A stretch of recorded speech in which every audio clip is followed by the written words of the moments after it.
अस्सलाम वालेकुम नाजरीन। टीम वसीब एक्सप्लोरर आमिर बशीर मुल्तान के गाइड जो कि बाकी मियाँ के नाम से मशहूर है, उनके हमरा एक और मुल्तान के तारीख़ी मकाम पर इस वक्त हम हाजिर हैं। चंद रोज़ कबल हमने आपको दिखाया था हलाकू ख़ान के पोते शहज़ादा मोहम्मद निकोदारी का मकबरा, जो कि हज़रत शाह शमस मुल्तानी के मकबरे के शुमाली साइड पर वाक़ है। इसी तरह आवाम की नज़र से ओझल एक और तारीख़ी मकाम यहाँ मौजूद है, और आज हम आए हैं मुग़ल बादशाह शाहजहाँ के बेटे की कब्र पर। मज़ीद हम आमिर भाई से पूछेंगे। आमिर भाई, इस वक्त हम कहाँ पर हैं? सर, इस वक्त हम फिर हज़रत शाह शमस के दरबार के शुमाली साइड पर हैं। जी जी। और यहाँ पर किसी दौर में गायों का मेला, घोड़ों का मेला लगा करता था इस मैदान में। अच्छा। और फिर यहाँ वृक्षों की वर्कशॉपें बन गई। इन्हीं दरख्तों के झुंड में एक छुपी हुई मुल्तान की तारीख है। शाहजहाँ के बेटे शाह शुजा का मकबरा है, वो अच्छा, दिखाएंगे अच्छा। सर आज आपको। ये कंफर्म है बिल्कुल? जी, आपने काफ़ी किताबों में पढ़ा किताबों है। में पढ़ा है। जी जी, काफ़ी किताबों में पढ़ा है। कुछ लोग मानते हैं, कुछ लोग नहीं मानते हैं, लेकिन हम फिर भी देखेंगे। चलिए नाज़रीन, आपको दिखाते हैं। बड़ा यहाँ पे एक रोमानवी सा माहौल है।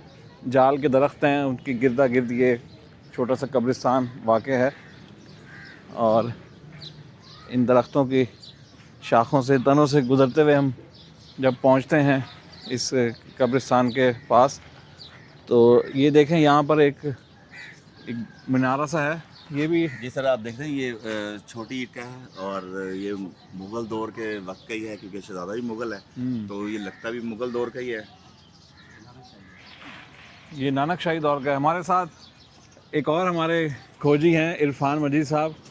मुल्तान होते थे, आजकल लिया शिफ्ट हो गए हैं, और ये इसकी जो आर्किटेक्चर पॉइंट ऑफ व्यू से हमें बताएंगे। जी, कौन से अहद का मालूम होता है आपको? ये जो हमारे सामने ये जो नज़र आ रहा है, ये तो सिख दौर का है। सिख दौर का है। ये नानक शाही ईंट है। अच्छा जब अच्छा। हम मकबरे को देखते हैं, उसके जो मीनार हैं उस पर देखते हैं, वहाँ तो प्योर जो है वो मुग़ल ईंट है, 17वीं सदी की। 17वीं सदी की। हाँ, जहाँ से पता चलता है कि ये तकरीबन 400 साढ़े 400 साल पक्का पुराना हाँ जी है। इतना है। सही सही। चलें फिर आमिर भाई, चलते हैं मकबरे की तरफ। अस्सलामु अलैकुम या अहल कुबूर। ये ऊंचाई से दिखाते हैं इसका मंज़र। 4 दीवारी है जिसके चारों गिर्द ये मीनार हैं, और जैसे कि इरफान भाई ने बताया कि इसकी जो दीवार है, इससे ये बाद का पलस्तर उतर चुका है, और अंदर का जो इसका ओरिजिनल हालत है वो सामने है। और ये मुग़ल दौर की ईंट है, और ये जो मसाला है चूने से, दालों से बना हुआ, ये देखें अभी तक इस पर मौजूद है, और ये इसकी क़दामत का और इसकी एज का बताता है। जी इरफान भाई, कुछ कहेंगे इसके हवाले से? जी बिल्कुल। जब हम मुल्तान के अंदर हमने जितने हेरिटेज देखा है, उसके अंदर इस तरह की चीज़ें जाने बड़ी कम मिली हैं। ज़्यादातर हमने देखा कि रेनोवेट हुई चीज़ें हैं, क्योंकि ये अपने ओरिजिनल हालत में है। ये अपनी ओरिजिनल हालत में है। आमिर भाई, आप मुल्तान दिखाते रहते हैं टूरिस्ट को, आपने भी काफ़ी चीज़ें दरियाफ्त की हैं, तो ऐसा आर्किटेक्चर और इस तरह की कंडीशन में कहीं कहीं सर, मिलता है? ये तो ज़्यादा ही छोटी ईंट है। हाँ। तो इतनी छोटी ईंट मैंने कभी देखी नहीं वैसे अभी तक। लेकिन ऐसी जो ये नानक शाही जो नानक अभी शाही, इरफान जी। भाई बता रहे हैं, नानक शाही ईंट है, ये तो हमारे शहर में भरी हुई है। बिल्कुल। लेकिन जो ये इस ईंट वाले मकानात हैं कुछ अंदर शहर में। अच्छा अच्छा। हाँ, वो लेकिन वो बहुत बुरी हालत में है। चले जी, अंदर चलते हैं शहज़ादा साहब की कब्र की जानिब। और ये मशरिकी साइड पर इसका दरवाज़ा है, जैसे कि अमूमन हमारी मसाजिद में, मकबरों में होता है। ये देखें, ये इसका मीनार फिर आ गया दूसरे कोने पर। यहाँ भी सेम वही आपको ईंटें और जो इसका मसाला होता है वो दिखाई दे रहा है। और ये देखें, जालियाँ बनाई गई हैं ईंटों से स्पेस देकर। यहाँ भी वही पतली ईंटें इस्तेमाल की गई हैं। अच्छा, फार्मी दाखिली दरवाज़े के हवाले से क्या कहेंगे? आजकल तो इस तरह के दरवाज़े जो हैं वो नापेद हैं, जी, या ये वक्त के साथ साथ जगह ये वक्त के साथ साथ जो है ना, ये ऐसे ही होगा? मतलब क्या ऐसे कहते हैं नज़र आप? आता है हमें, क्योंकि ये लकड़ी देखें, ये 17वीं सदी की हम लगती, लेकिन ये 200 साल पॉइंट तो होगी कम से कम।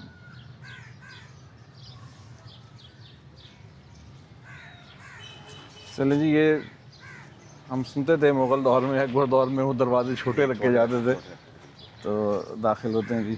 अस्सलाम वालेकुम यार। बहुत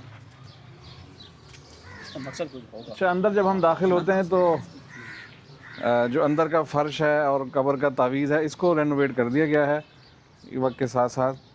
जी इरफान भाई क्या कहेंगे, ये काफ़ी तब्दीली आ गई है इधर। जी, ये लगता है कि इस पर काफ़ी काम किया गया इन्होंने, और मेरे ख्याल में इसको तो इसकी असली हालत इसमें ही रखना चाहिए था।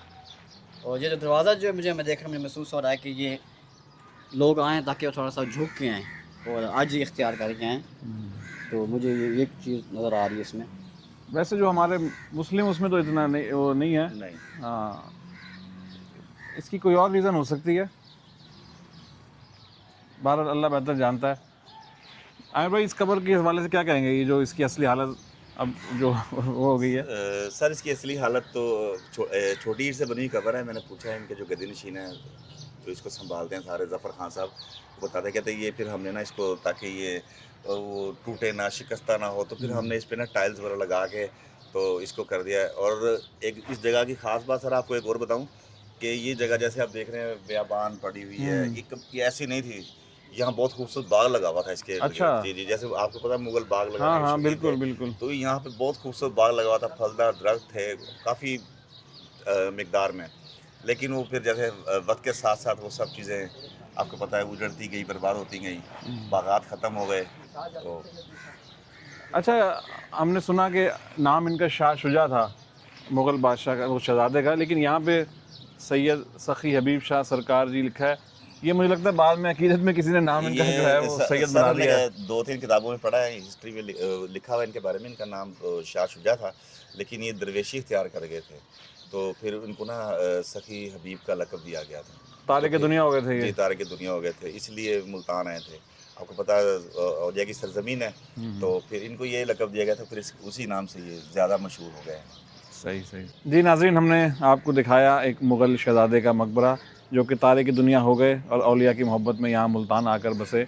शाह शुजा इनका नाम था, लेकिन लोगों ने इनका नाम चेंज करके सैयद हबीब शाह सरकार लिख दिया है। गूगल मैप पे भी हम इसकी पॉइंट जो है डाल देंगे, कोऑर्डिनेट्स, जो तारीखदान हैं, जो हिस्टोरियन आके देखना चाहें तो ज़रूर देख सकते हैं। जी इरफान भाई, क्या कहेंगे इस हवाले से। मैं कहना चाहूँगा कि ये कि हमारी एक नई एक्सप्लोरिंग है, और ये दुनिया को इसके बारे में शायद पता भी नहीं था, और इसको देख के सियाह यहाँ ज़रूर आएंगे, क्योंकि ये एक मुग़ल दौर का बना हुआ है, और मुल्तान के अंदर मुग़ल दौर के बहुत काम ही हैं।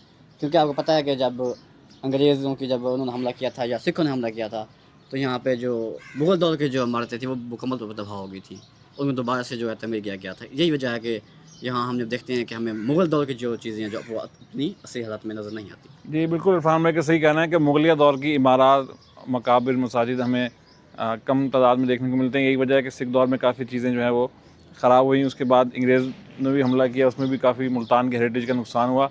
लेकिन ये मकबरा जो है हज़रत शाह शम्स मुल्तानी के मकबरे के शुमाली जानिब है। आप आएँ, इसको देखें और अपनी कीमती राय से आगाह करें। तो नाज़रीन, इंशाल्लाह जल्द मिलते हैं किसी नए तारीख़ी मकाम पर। और इस मकबरे का दरवाज़ा हमें बहुत अनोखा लगा, जो काफ़ी मुश्किल से झुक कर हमें आना पड़ा। और इसकी क्या वजह है, ये बाद में हुआ, ये पहले से ऐसे था, अल्लाह बेहतर जानता है। अल्लाह हाफ़िज़।